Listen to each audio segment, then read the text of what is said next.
Tunghayan naman natin mga idol ang tira ni Tibor Montevista. Ayan, tira 1. Nag-breaking si Mr. Patusik sa mga idol. Yung kalaban niya. Walang pumasok. Kaya tumira na si Tibor.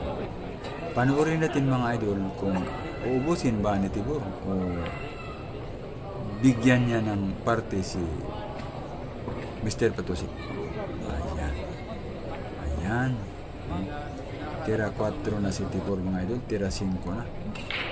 Parang ayaw sumabla ni Tibor mga idol. Oh, grabe ni Tibor. Tumira mga idol. Preparasyon na preparasyon pa. Itong mga tira mga idol ay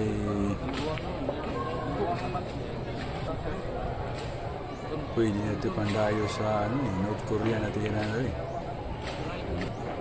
Galing talaga ni Tibor.